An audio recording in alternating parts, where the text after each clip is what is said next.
I'm tired of people being ruined by this thing. There is no reason for this thing to be prolonged week after week. Here in Southern California, Jon Stewart, the Orange County religious broadcaster and attorney who helped pressure PTL to pay Hahn in the first place, says it's unfair for PTL to now say Hahn doesn't deserve the money. I heard through the grapevine that the attorney, Roy Grutman, said that perhaps Jessica Hahn herself would have to pay back the money. I thought that that is ludicrous because Richard Dorge said to Paul Roper when they negotiated the settlement that this was coming from Jim Baker, not from PTL. So if anybody would have to pay money back, it ought to be either Richard Dorge or Jim Baker. PTL is still a long way from being clear of the Baker scandal. Both the Internal Revenue Service and the North Carolina Tax Board are reportedly considering stripping the organization of its tax-exempt status because so much money was siphoned off for the benefit of Jim Baker, his family, and their cronies. Cynthia. And another church scandal, a spokesperson for the Reverend Robert Schuller, the Christian Cathedral, is going to join us in just a little while, as soon as we make that connection, to deny allegations against Schuller. Okay, in the meantime, thanks, Gene. There was a big surprise in court today as jury selection was about to begin in the murder trial of Stephen Livaditis. He is the man arrested in the standoff at the Van Cleef & Arpels jewelry store last summer. Paul Dandridge has the story. Livaditis shocked the court, entering guilty pleas to 3 murders and 9 other felonies. The trial in the middle of jury selection. He and his attorney made the decision to admit the killings late yesterday. Livaditis would not talk with reporters today. His attorney says his client, who now faces the possibility of execution, is hoping for the best. I think he feels responsible for what happened, is remorseful, and the issue in this case is what the proper penalty should be. The 13-and-a-half-hour takeover of the exclusive Van Cleef & Arpels jewelry store on Rodeo Drive in Beverly Hills. Livaditis first stabbed security guard William Smith, later shot and killed 40-year-old Ann Helprin. Also killed that night was store manager 64-year-old Hugh Skinner. He was shot by a sheriff's department sharpshooter who thought the older Skinner was the suspect. The special circumstances in Skinner's death, which will allow for the death penalty if found by the jury, were denied by Livaditis, remain on the other 2 killings. Judge Lawrence Rittenband says he has never seen a guilty plea in a death penalty case. By 26 years on a bench, I've never had a case where, in a death penalty case, where they applied a guilty on the guilt phase and just having the penalty phase. So it's a little unusual. The prosecutor feels Livaditis did what was best for him. The evidence so overwhelming, it was not a question of guilt or innocence. She will seek the death penalty. Livaditis, 2 weeks after the murders, told reporters that he wanted to enter guilty pleas, would accept any punishment. If it's the death penalty, he said, so be it. It's expected now that the jury selection and penalty phase, which will decide whether or not Livaditis will be executed, could be completed by the end of June. One thing that will slow the process down, by the way, is the penalty phase of another trial, a billionaire boys club and Joe Hunt. That will go on in this same courtroom, take about 2 weeks. Reporting from Santa Monica at the Livaditis trial, Paul Dandridge, Channel 7 Eyewitness News.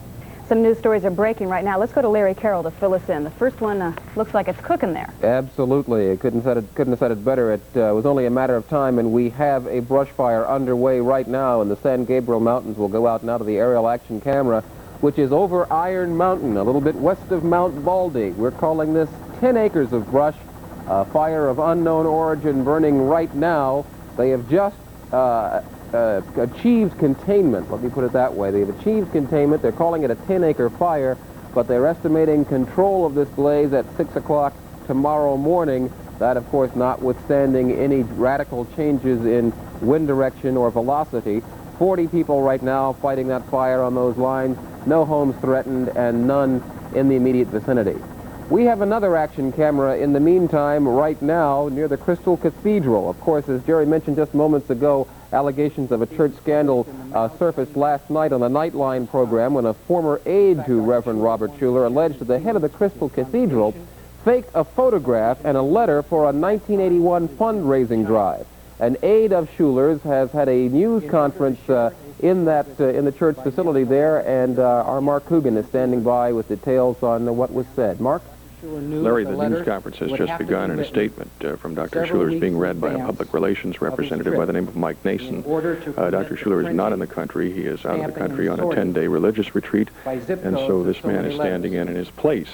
And he is reading a statement threatening to sue a man by the name of Tim Wazenin, who is the pastor of a church here in Orange County, who last night said on Nightline that Dr. Schuler from the Crystal Cathedral lied in a fundraising appeal, claiming that he was in China at the time in 1981, in fact going to the extent, as you mentioned, of having a photograph taken of him in front of the Great Wall of China.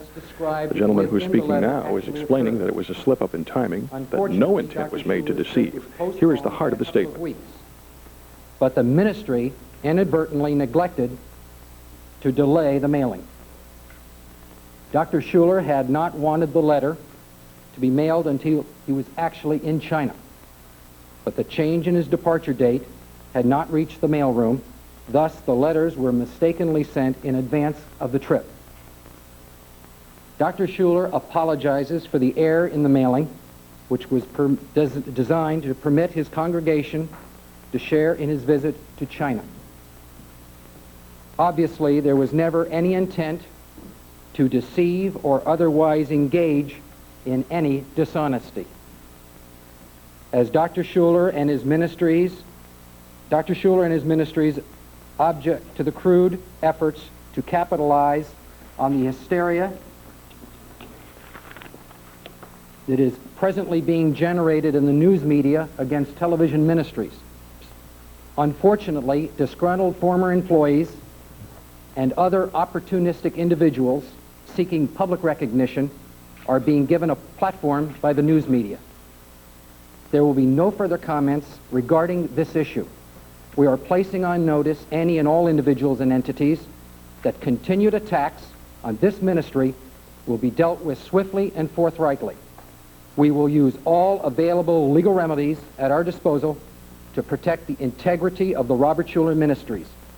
We consider statements made thus far to be malicious, libelous, and slanderous. Thank you very much.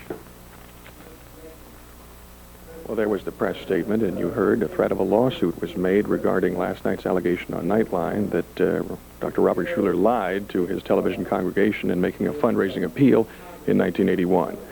We'll have more reports on this, more news on this, once the question and answers get rolling. Larry, back to you.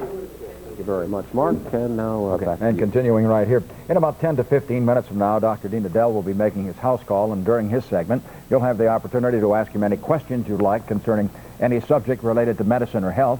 And to reach Dr. Adele, just call our toll-free 800 number, 1-800-621-7777. That's 1-800-621-7777. Dr. Dean Adele will join us in about 10 to 15 minutes. Cynthia. Okay, but Jerry, coming up next, a high-level battle over education. And local scholars get a big welcome home.